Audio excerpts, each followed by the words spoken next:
Yine Cevamiül Kelim'den, yani çok özlü, az sözlü, çok manalı mübarek sözlerindendir.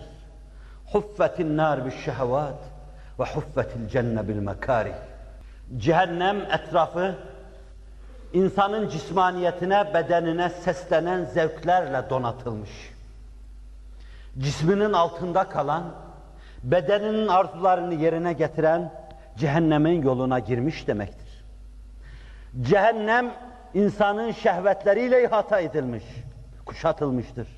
İnsanın kaprisleriyle, insanın hırslarıyla, insanın tamahıyla. Cennette insanın hoşuna gitmeyen şeylerle. Soğuk zamanlarda abdest alma gibi, günde 5 defa camiye koşma gibi, helalına kanaat edip harama el uzatmama gibi ağır şeylerle ihata edilmiştir. O bakımdan Yunus'un diliyle bu yol uzaktır.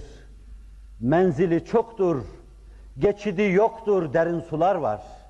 Ama müttaki üveyk gibi kanatlanır. Yolların sarpa sardığı yerde uçurumlar uçarak geçer. Virajlarda bir değişik alır ki uçak gibi. Rampalar ona dümdüz yol olur. Dümdüz yollarda bütün pürüzsüz hale gelir. O kandan irinden deryaları melekler gibi geçer. Ayağına bile bulaşmaz. Üstûrelerde vardır. Yaşlı kadın gelir Hazreti Nuh'a der ki, tufan olacağı zaman bana haber ver. Üstûre dedim. Yani efsanelerden, hakikat içinde yerini aramak doğru değil. Olsa olur ama. Bana tufanı haber ver. Öyle bağlıdır ki, Hazreti Nuh'a öyle bağlıdır ki dediği her şey tahakkuk edecektir. Derler ki tufan olur biter, hiçbir şey duymaz bu. Bir gün gelir der ki, ey Nebiyallah ne zaman tufan? Oldu bitti der o. Ne zaman oldu der. Sen hiçbir şey hissetmedin mi? Yok der, bir gün ineğim döndüğünde ayağının tırnağında azıcık çamur vardı. Müttaki kandan irinden deryaları aşarken ayağının ucuna çamur bile bulaşmaz. Size çent defa arz ettim. Sıkılmıyorsanız yine arz edeceğim. Aman sıkılmayın. Ben sizi görünce inşiraha ulaşıyorum. Muhabbet fedailerini görünce yüreğim kabarıyor. Dilim gönlümün yükünü taşıyamayacak kadardır.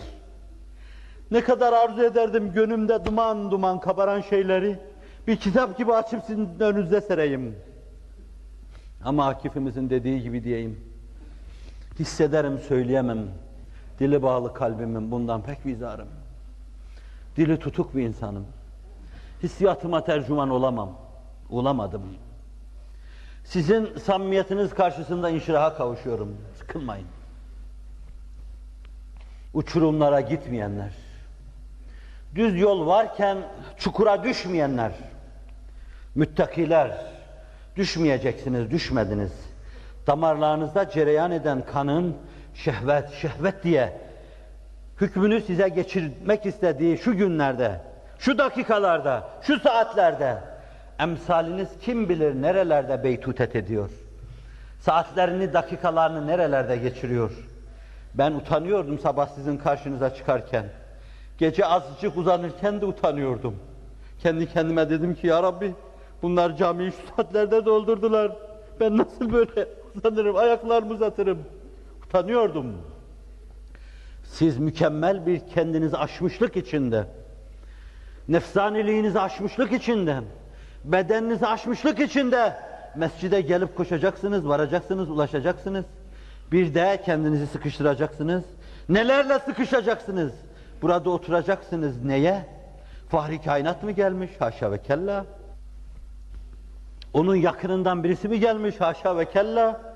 Kabul buyururlarsa, ben de hayatımda hep öyle dua ettim. Kapılarında kitmir buyururlarsa, ona namzetim, ona talibim.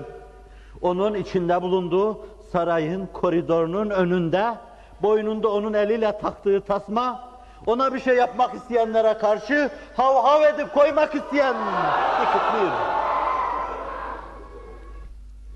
Allah ona bir derece vermişse, sadece sizin içinizde bulunmadandır.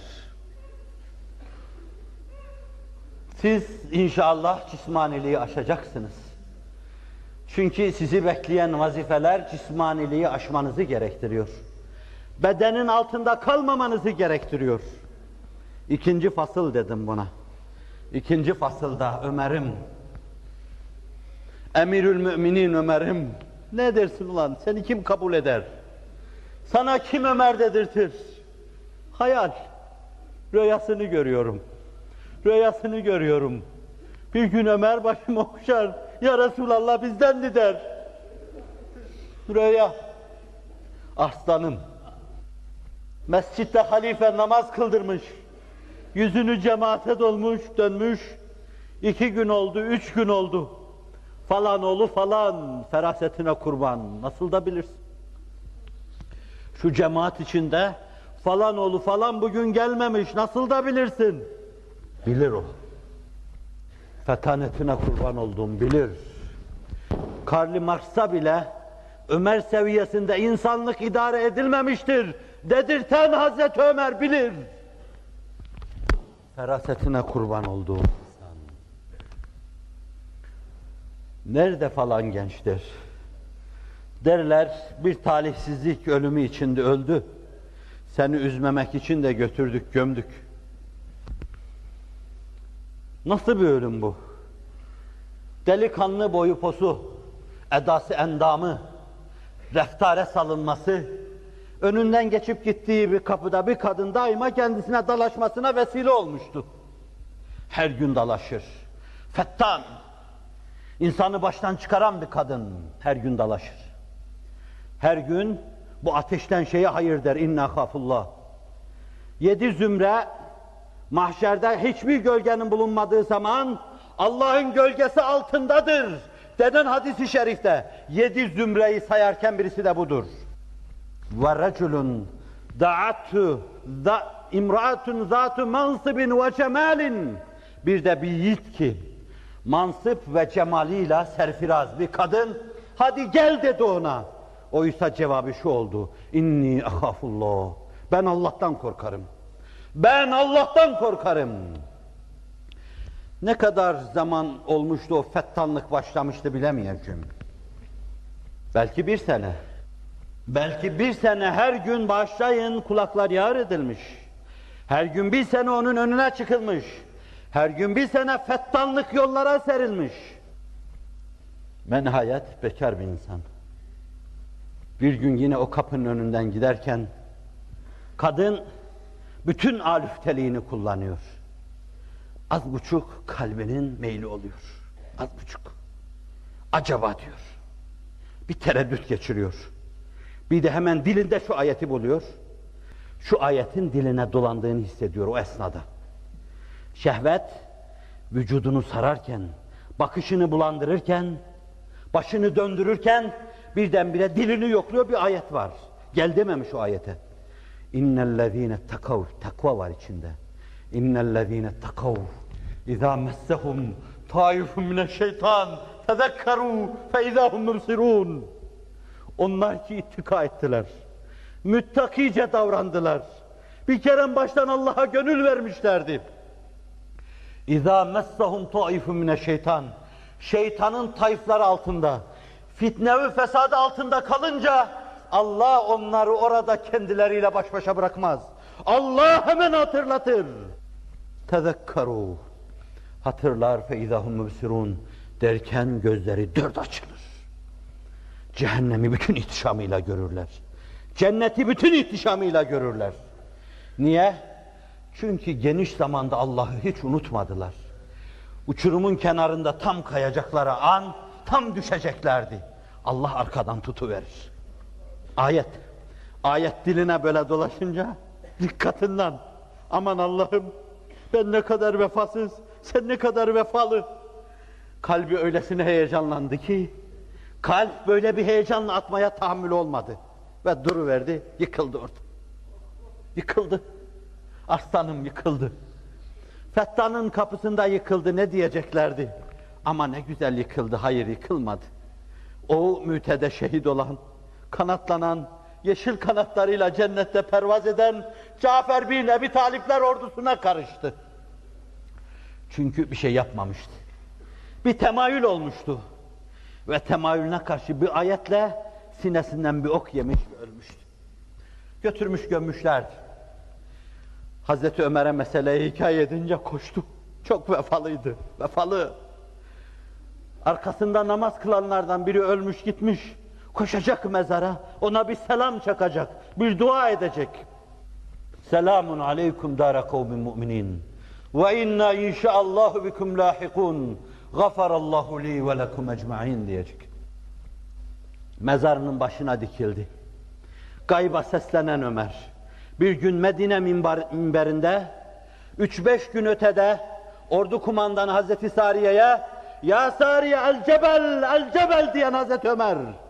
Ve 4 gün ötede Ömer'in sesini duyup arkadan kıskanca almak isteyen düşmanın üzerine hücum eden Hazreti Sariye'ye sesini duyuran Hazreti Ömer. Mezarın başında yine o erkekçe gür sesiyle "Ya feta" diye seslenir. Delikanlı, وَلِمَنْ خَافَ مَقَامَ رَبِّهِ cennetan. Allah'ın huzuruna çıkmadan korkan, içi haşyetle dolu olan bir insana Kur'an 2 cennet vaat ediyor der. Mezar Ömer'in gür sesiyle inlemiştir. Yankılar, mütedahil daireler gibi hala devam etmektedir. Birdenbire bu yankılara, bu sese bilinmedik bir alemden gaybi bir ses karışır. Ayrı bir halaka teşkil eder. Bu ses nereden geliyor? Bu ses herkesin ayaklarının altından geliyor. Bu ses ötelerden geliyor. Bu ses ilahi alemden geliyor. Ya emîrel müminin, inni vecettu merreteyn. Ey peygamberlerin emiri, ben o senin dediğini 2 defa buldum burada. Tek defa değil 2 defa buldum der. Bulacaktır. Orada Kur'an'ı dilinde bulduğu gibi bulacaktır. Cenneti bulacak. وَلِمَنْ خَافَ مَقَامَ رَبِّهِ cenneten. Rabbisinin huzurunda bulunmanın muhasebesini, mürakabesini vicdanında yaşayan, ötelerde cennetlere birine değil 2'sine namzettir. Ama aşağıdan gelen, hayır estağfurullah aşağıdan değil, kemiklerini saklayan toprak olsa bile o ses yukarılardan geliyordu, semadan geliyordu. Semadan gelen sesle bir mümine verileceğin 2 katının verildiğini görüyoruz. Kutsilerin takvası uçurumlara yuvarlanmadan yürümeye azmettiği bu yolu sonunu getireceği ana kadar şehvete gömülmeden, günaha girmeden, uçuruma gitmeden, rampada baş aşağı yuvarlanmadan, kandan irinden girdaplar içinde boğulmadan sahili selamete ulaşma ve Resulullah'la buluşma. Atebe radıyallahu anh için derler ki, bir kış günü bir yerde oturmuş, öyle hıçkıra hıçkıra ağlıyordu ki, yanına sokulanlar hayretle sordular. Rüyasında bile günahın hayaline girmediği insanlardan birisi. Rüyasında günaha girmemiş, harama girmemiş. Ama o sürçme neydi, o zelle neydi onu bilemeyeceğim. Kış ortasında tir tir titriyor, hıçkıra hıçkıra ağlıyor ve başından aşağıya buram buram ter dökülüyor. İrtiaş içinde raşelerle ürperiyor ve titriyor. Sordular, niye ağlıyorsun böyle ve nedir bu ter böyle? Sıkışmış gibisin. Gerçek bir kalp masiyet karşısında sıkışır. O bir zaman ne yapmışsa bilemeyeceğim. Fakat yanındakilerine şunu söylüyor. İnnehu mekanun asaytu fihi Rabbi.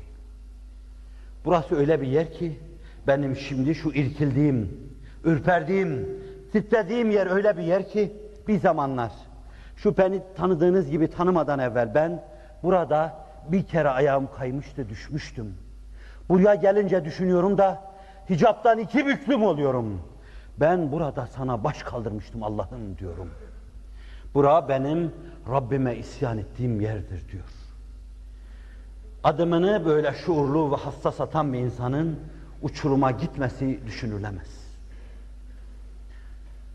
Rabbimin bu hassasiyeti size ve bana lütfetmesini, gedaların gedalıklarına bırakmayarak, sultanın sultanlığı çerçevesi içinde, çerçeveler de onu ihate etmez ya, çerçevesi içinde bize lütfeylesin.